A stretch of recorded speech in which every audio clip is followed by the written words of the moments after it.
Hey there, friends. So, keeping up with the trend of getting to know who I am, I figured the easiest thing is to take the psychopathy test. Am I a psychopath? Let's find out, shall we?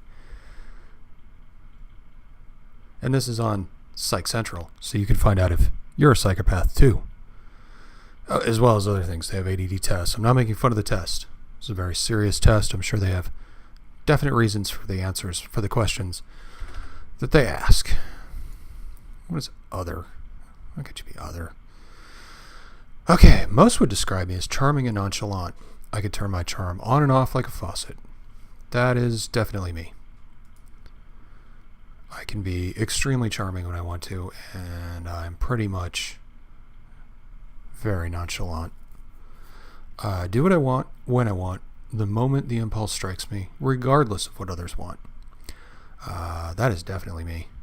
I'm extremely pushy, very hard to deal with on most day-to-day basis, and never have a problem doing what I want to do. I'm also very manipulative, so I do get to find out what I want, and I do make sure it happens. If something goes wrong or turns out badly, it's not my fault. 10 years ago, I would have gone with definitely me, because I had a very difficult time accepting that anything could be my fault. It wasn't that I blamed other people. I tended to blame my circumstance or the situation. So I wouldn't blame, let's say I got pulled over for speeding. That's a good example. I would not blame the police officer for pulling me over. I would blame the fact that I was speeding for being pulled over. It took me a long time to actually mentally realize I was the problem in that situation. So I'm still going to go with that describes me somewhat. And the reason I'm picking the middle one is because I'm not afraid to take responsibility for what I do, but it's a conscious effort for me to do so. So I really had to work on that for a long time to overcome the tendency to focus on the situation and not focus on, what I did in that situation. So, we're going to pick the middle one on that one. I've gotten into legal or criminal trouble as an adult, not just a speeding or parking ticket. Sadly, that is me. Not going to go into details, but let's just say that is me. I am easily the best at what I do, bar none. Nobody could ever take my place. 10 years ago, I was a completely different person, and I would have answered definitely me. There was nobody better than me. However, given my situation and circumstances right now, I am fully aware there are better people who do everything that I do that are better than I am. And mostly that's because of forced humility, that I've been placed in situations where I am not capable of being in my full potential. So I'm put in situations I do not handle well. I'm not going to elaborate on that either. I do whatever I feel like doing, and I don't care what others think, even if it's illegal. We're going to go with the middle one on that one as well, because I pretty much do whatever I like. I don't care what other people think. However, in recent years, I have become more conscious that illegal things are not things you want to do. I don't terribly like going to jail. It's not my favorite place.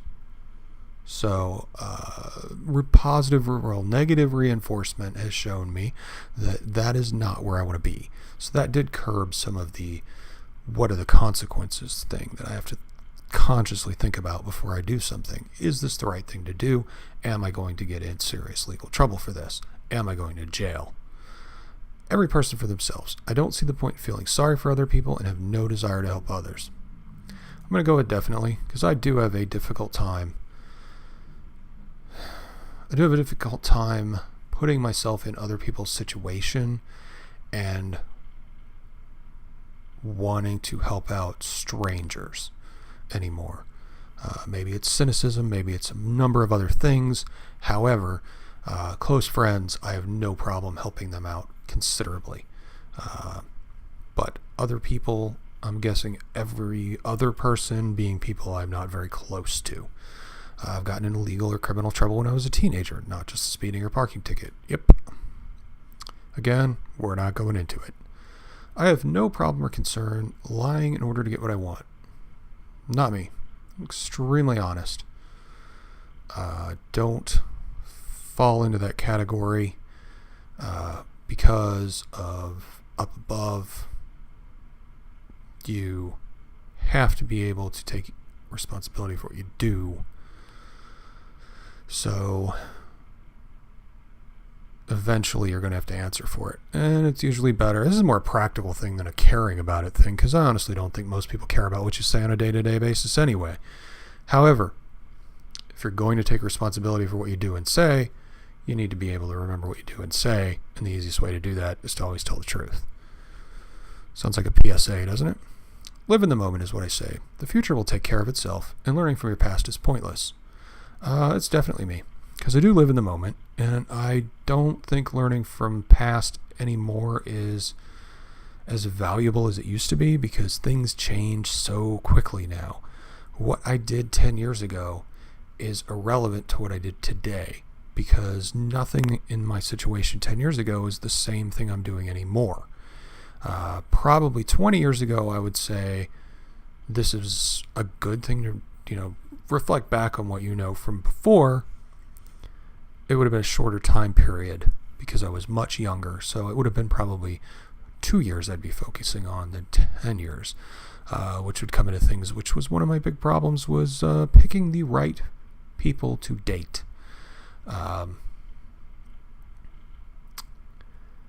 I had a difficult time learning from my past and tended to gravitate towards the same type of people. I always got into trouble with that, and that never changed. And I probably would have been better off reflecting on my past mistakes in relationships and not going after the exact same person with a different shell. I never feel remorse, shame, or guilt about something I've done or said. Definitely me. I speak my mind, and I don't feel you should feel guilty or shameful or feel bad about speaking the truth and what you're thinking. And I do what I want, and if it's something that I want to do, I really don't think I need to feel guilty about it. And I don't think I need to feel shame, or I sure don't need to feel remorse, because it was something I wanted to do. Everybody out there that I know is doing something for themselves at one point or another. And if we all have to feel remorse or shame or guilt about doing something for ourselves or something we want to do, then I can't even imagine how anything gets done. I don't see the point in taking responsibilities of any kind. They just weigh you down. Now, here's where I disagree with this.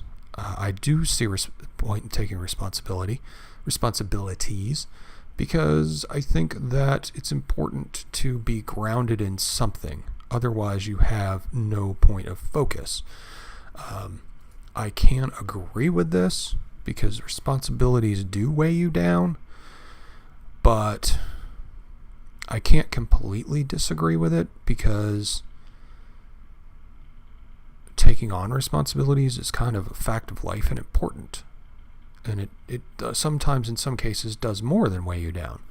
So that one's 50-50. I'm going to go with the middle answer, just simply because that's probably the best middle-of-the-road answer I'm going to get. And in 12 questions, we're going to find out for a psychopath. Score it. And bam!